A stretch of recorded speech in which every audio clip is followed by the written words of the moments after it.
곽상도 의원 아들 50억의 성격에 대해서 계속 말이 바뀌고 있습니다. 퇴직금, 성과급, 산재 위로금이라고 바뀌고 있습니다. 돈의 성격이 변하는 것으로 보아서 문제가 있는 돈이라는 것을 자인하고 있는 것 같습니다. 한편 산재 위로금이라는 주장은 청년 세대와 많은 직장인들의 공분을 사고 있습니다. 44억 원이라는 비상식적인 위로금이 대가성 아니냐는 의혹과 함께 산재를 입으신 분들께 상실감마저 주고 있는 것입니다. 전문가들은 통상 사망 등 중대 산업재해 위로금은 2억에서 3억 원 정도라고 합니다. 고용노동부에 따르면 산재로 인한 사망 유가족 일시 지급액은 작년 2020년 평균 1인당 약 1억 원이었습니다. 그런데 곽 씨는 산재를 인정받기 위해 근로복지공단에 산재 신청조차 하지 않았습니다. 대기업의 산재를 인정받기 위해 11년간 길거리에서 투쟁했던 분들도 있습니다. 신청하지도 않은 산재 위로금을 44억 원이나 만약에 받았다라고 하면 그 금액은 대가성이 짙어 보입니다. 곽상도 의원 아들 50억 게임, 국민의힘 세력의 토건 비리, 50억 클럽 등등 너무도 중요한 사건입니다. 하지만 헌법 질서를 유린한 검찰의 고발 사주, 검당 유착 사건 역시 많은 관심이 모아져야 합니다. 우연인지 필연인지 이 사건에도 윤석열 후보가 주인공으로 부상하고 있습니다. 손준성이 김웅 의원에게 보낸 고발장에는 피고발인들이 2019년 8월경부터 2020년 4월경까지 조직적인 계획하에 허위 논평, 보도 등 방송, 통신 등을 부정하게 이용했고 공직선거법 위반 죄를 범하기로 순차적으로 공모했다라고 기재하고 있습니다.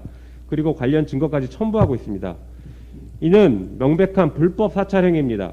대검 수사정보정책관실에서 작성한 것으로 보이는 고발장은 고발 사주와 별도로 검찰이 스스로 2019년 8월경부터 이미 여당 관련 정치인과 기자들에 대해 불법 사찰을 했다는 것을 자인한 증거입니다. 윤석열 대검은 이미 판사들을 사찰하고 문건까지 만들었던 전례가 있습니다. 한편 검찰은 제가 변호사 시절에도 변호하던 사건에 제 SNS를 사찰해 변호사를 공격하는 의견서를 만들어 법원에 제출하는 행태를 보여왔고, 대검에서 제 사건 수입 내역에 대한 정보를 취득해서 왈가왈부하는 등 끊임없는 사찰 본능을 과시해왔습니다. 고발사주 사건 역시 검찰과 국민의힘 유착관계도 문제이지만 불법 사찰이 매우 큰 줄기라는 점을 분명하게 지적합니다. 윤석열 후보는 무조건 정치 공작이라고 주장하지만 손준성 보냄 파일들이 김웅 의원을 통해 당에 4월 3일 전달된 사실은 객관적인 증거로 입증이 되고 있습니다. 한편 고발장 전달 직전에 윤석열과 한동훈, 손준성 등이 긴밀하게 순차 연락을 주고받았습니다. 3월 31일 한동훈, 손준성, 대검 대변인 권순정은 카톡 대화방에서 53건의 대화를 나눕니다.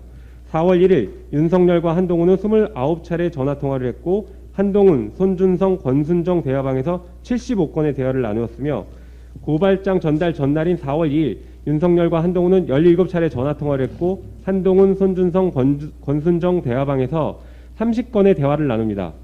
낮술 약속 잡느라 긴밀히 소통하지는 않았을 것이고 정치공작 모의가 강하게 의심됩니다. 한동훈 검사는 윤석열 총장 부인 김건희와도 그 무렵 수많은 연락을 주고받습니다. 마침 김건희가 고발장 피해자로 등장하는 것으로 보아 고발장 작성을 위해 상의한 것은 아닐지 의심됩니다. 고발사주 의혹은 윤석열 후보를 향해 있고 그 옆에는 항상 한동훈이 있습니다. 결국 압수된 한동훈 검사의 핸드폰이 모든 고리를 풀 열쇠일 수 있습니다. 공수처는 검찰에 보관된 한동훈 검사의 휴대폰을 압수해 포렌식 수사를 해야 합니다. 지난 법사위 상임위원장에서 공수처장은 선거에 대한 영향을 최소화하기 위해서 신속한 수사를 약속했습니다. 신속하고 철저한 수사를 촉구합니다. 이상입니다.